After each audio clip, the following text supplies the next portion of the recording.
Welcome back to another episode of the Collaborative IEP podcast. I'm Ashley Barlow, your host, and I'm so happy you're here. So, we're multitasking today.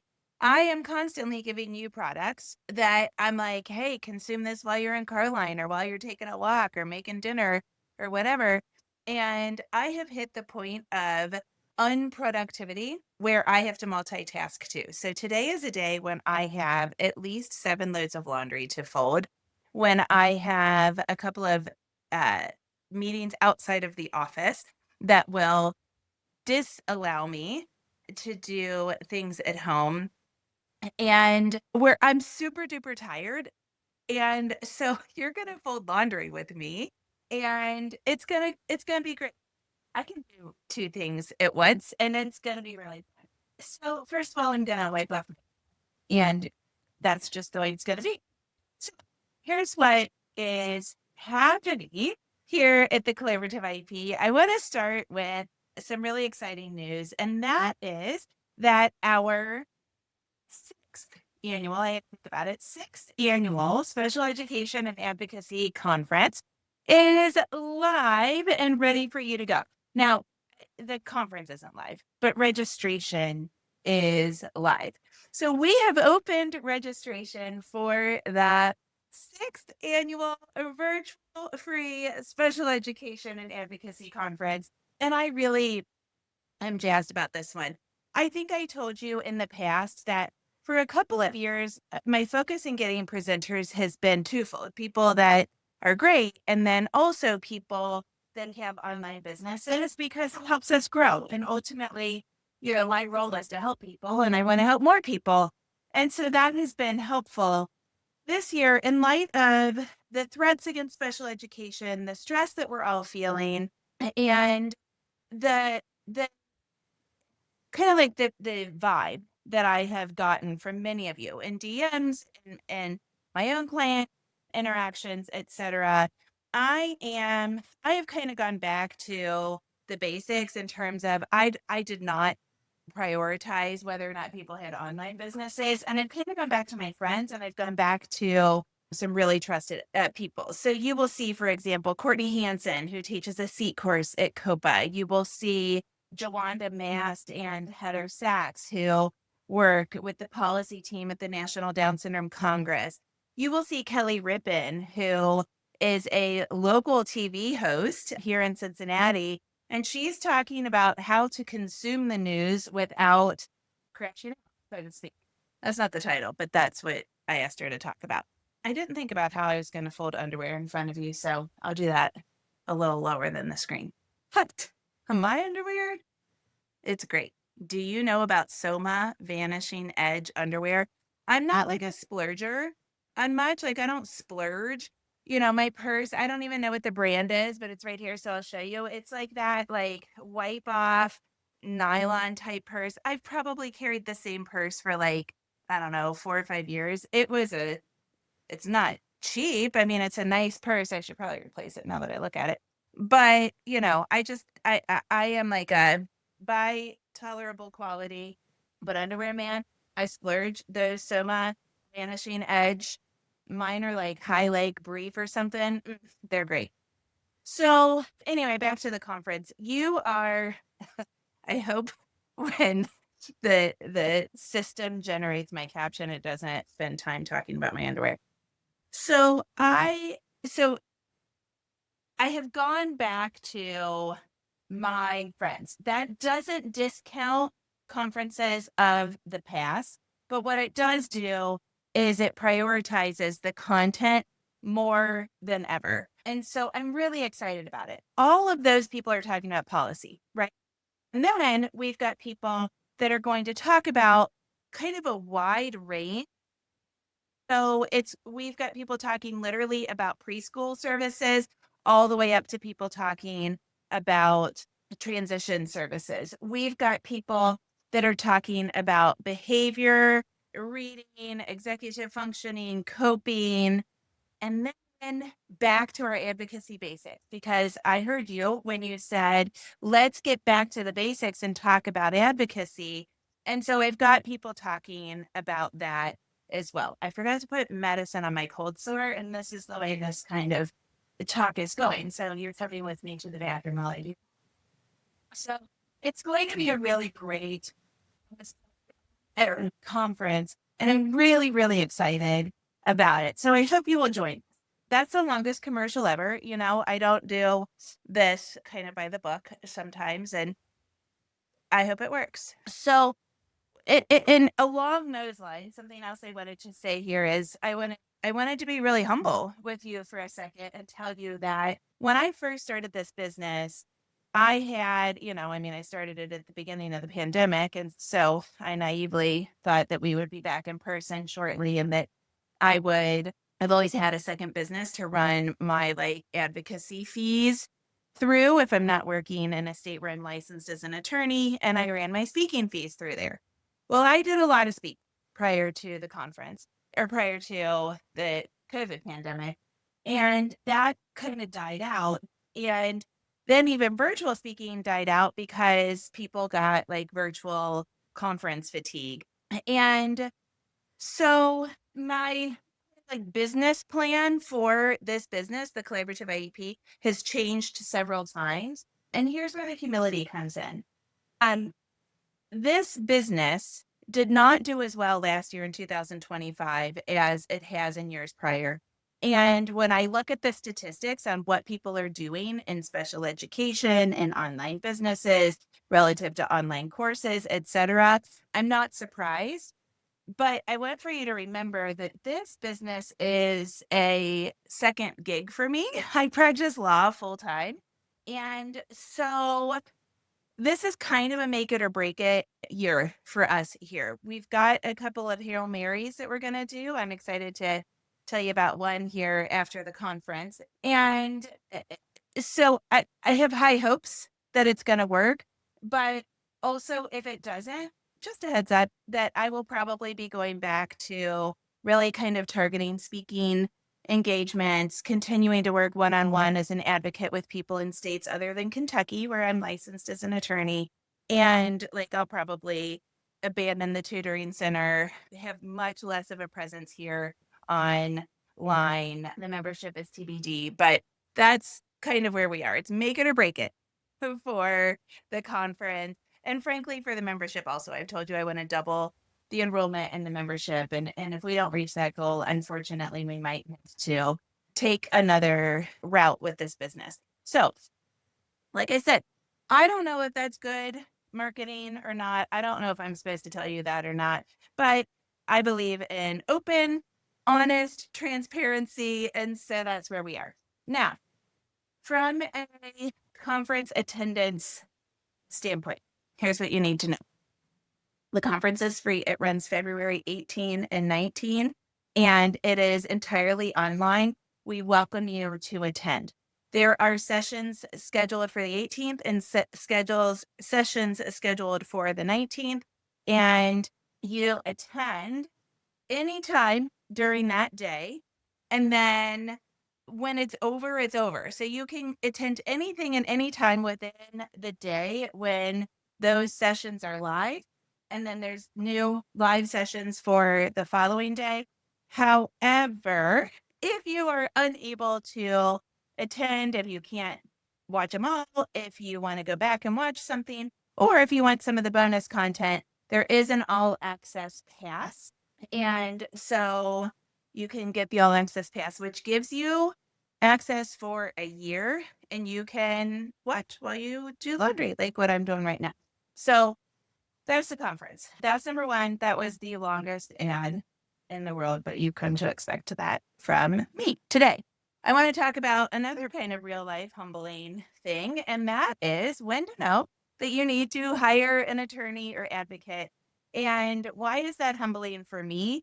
Because I myself just got to the point where I was like, yeah, I need to hire an advocate. And I was going to hire two advocates.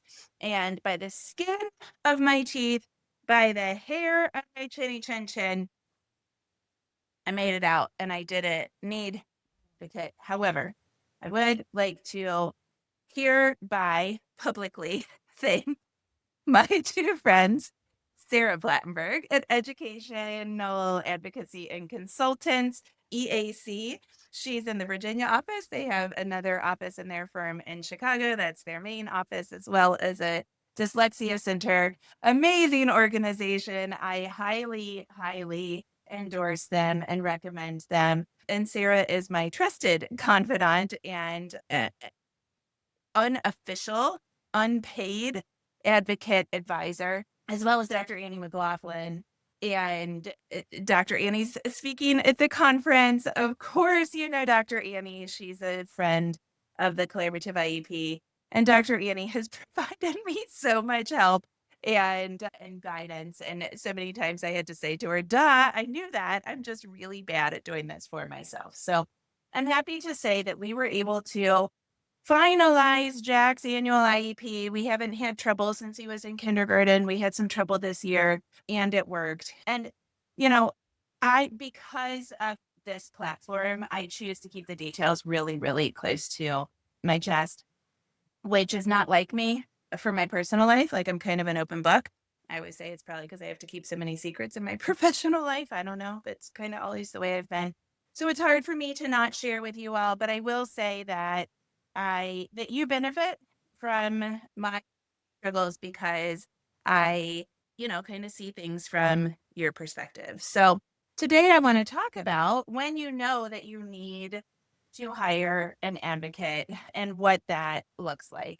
So I have a little presentation on this. And one of the things I do is I pick up these little talking hands and I say, okay, so you're person A and picture your hand talking like a shadow puppet, like blah, blah, blah, blah, blah. And then somebody from the school says blah, blah, blah, blah, blah, and that's person B. And so it goes right hand, blah, blah, blah, left hand, blah, blah, blah, right hand, blah, blah, blah, left hand, blah, blah, blah. And if one reason that you know that you need an attorney or is if you keep saying A and they keep saying B, and you have this A B conversation and you don't get anywhere, right? So you're like, I have said that 10,000 times. Why don't you get it? That is a good example of why you might need an attorney or advocate because we are trained in negotiation and we can help to turn things around, no matter, I guess, what negotiation strategy we use. So we might bring in more objective data. We might be able to say things more objectively. We might be able to take the emotion out of it. In other words, we might be able to negotiate with a more, honed negotiation practice, like the use of mirroring, which is pretty hard, but we can get stuff done. So along those lines, I can't tell you how often I say, I walk out of a meeting and a client, like even meetings where I'm like, gosh, I don't know if I was really all that effective, but my client will say, you cannot imagine how much better that was. They talk to me entirely differently with you around, right? So that's number one is if you just feel like, you are keep having the same conversations over and over again. Another situation that comes up a lot is when now I'm a little sister. And so, and to a certain extent, my family still treats me like a little sister, which I love. My dad still spoils me and they still like for me to perform for them. But also it can, it's hard to be a little sister. Our family, by the way, is left with all younger siblings. So Brandon's a little brother, I'm a little sister, and Jack is obviously the youngest. And we'll get in power struggles, and I say to Brandon, "This is a bunch of babies." Like, we're all like, "No, I always get what I want." And it's just sometimes a recipe for disaster. I'm like, "Who's gonna give in this time? We need a lot of humility." Okay. But as a little sister, I sometimes, even now at the age of 47, 48, whatever I am, I sometimes want to like stomp my feet and say, listen, to me." Like, I know what I am talking about. I mean, it sometimes like could even be an estate plan. And I'm like, that is my job. Listen to me. But as a little sister, I think that I'm like really sensitive to it. So, if you are in a situation at a meeting where it keeps coming up that you're like, yo, listen to me. I know I have been to more behavior therapy appointments than the behaviorist for this school. I have gone to conferences across this country. I like, you want to prove how much you know about the thing and about your kid, then it's time to get an advocate. Because what's happening there is you have lost your ability to communicate effectively. And when you lose your ability to communicate effectively, you need somebody else to communicate for you. You need a skilled, trained communicator. So that's number two. Number two is when you feel like screaming, listen. Number three is when you really feel like you are missing out on the skill, right? This is an intimidating process. Don't get me wrong. It is that is why the parent rights exist. And when we went back through the IDEA statute line by line last year, we talked a lot about parent rights and how wonderful they are. Because when Congress wrote this law, they knew there was no other way to level the playing field, right? Like we can't go out and get every parent that has a child on a 504 and IEP a degree in special education and a degree in advocacy. First of all, that doesn't even exist. And so don't come at me. There are trainings, but there is no official degree. Yes, there are degrees in paralegal studies. I'm going to maintain that there is no official degree. Okay. So when we and so our parent rights give us that information, right? Like they give us the ability, for example, for an IEE so that somebody else can do an evaluation. But they don't teach us how to find a guidance document or the nuances of the science of reading. When I get somebody at an intake call and they say, gosh, I can't afford this, it's so expensive, and it's a reading case, you know what I do? I say, what you need to do is you need to set aside a day and you need to listen to the Sold a Story podcast. That will get you kind of dangerous in the science of reading. And, but, you might need somebody that has far more knowledge of reading or behavior or special education law or one of the like content pieces in order to pursue your point a little bit further. And so that's the third reason why I think it can be wise to have a special education attorney because we are trained. I have several friends that only do reading cases. They are so good at reading. Most of them were teachers. Most of them also have kids that have dyslexia, and they're super, super good at reading. They can answer questions at the table. They can ask about where you are in the step and sequence of your curriculum. They can answer questions about the curriculum or the blends of curricula or Lord knows what else. They have Scarborough's rope memorized. That is super duper helpful and efficient, right? And so the third reason why you might want to bring in an advocate is because you need somebody to help you with the content, with the law or the practice. The fourth and final reason that I want to highlight today is probably the most important, but you might overlook it. It is the wired and tired experience. And it is what I described when I said I would write Dr. Annie with a question that was so which she would answer and I would be like, "Oh my gosh, that is so obvious. How did I miss that? Duh." And so, I can't tell you how many times in the in the last few months I've said, it's hard to do my job for myself, right?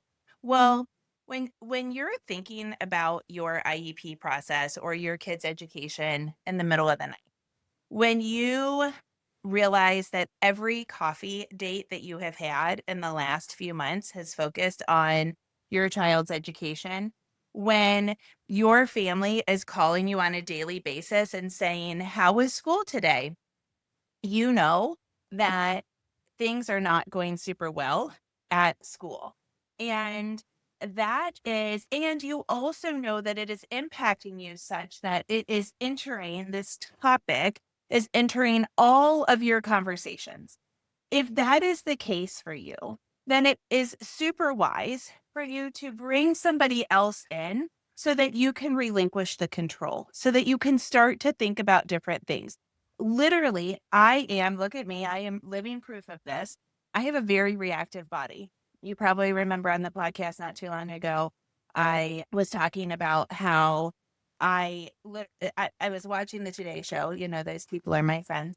And like pretend, but we all feel like they're our friends.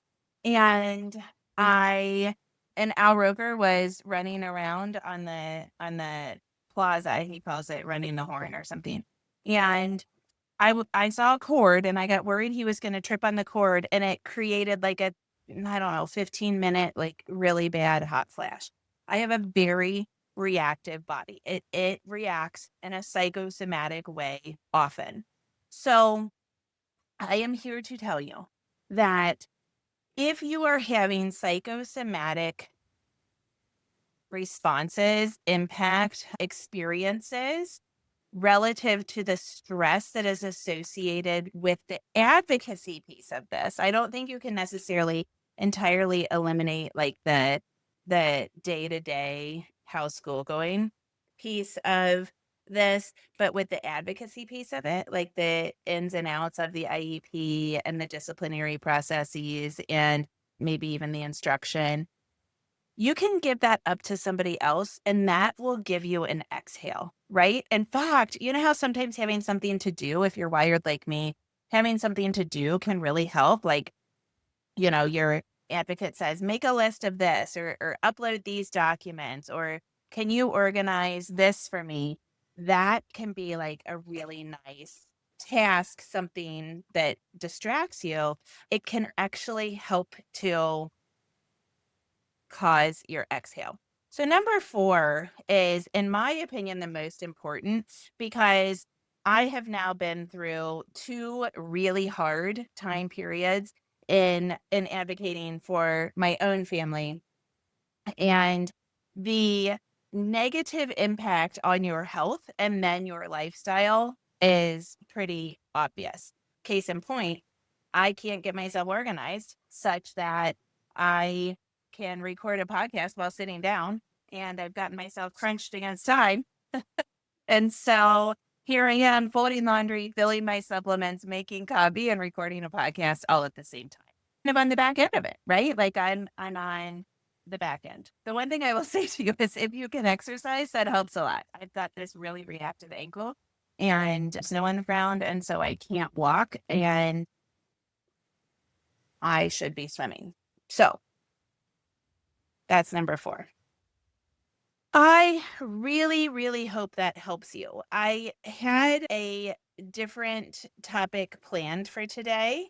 And when I finished Jack's IEP, I thought about talking about this. And then somebody contacted me to speak. I do have 3 speaking engagements in February. I'm pretty excited.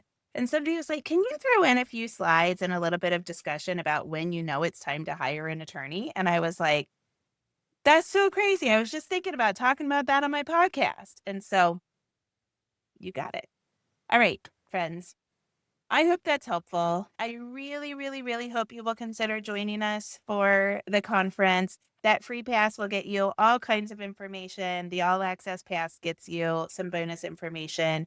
I can't wait for you to meet my speakers because they are just amazing, and they have, donated their time to help us and to get information to you. So I hope that you will check it out. I will see you next week, same time, same place.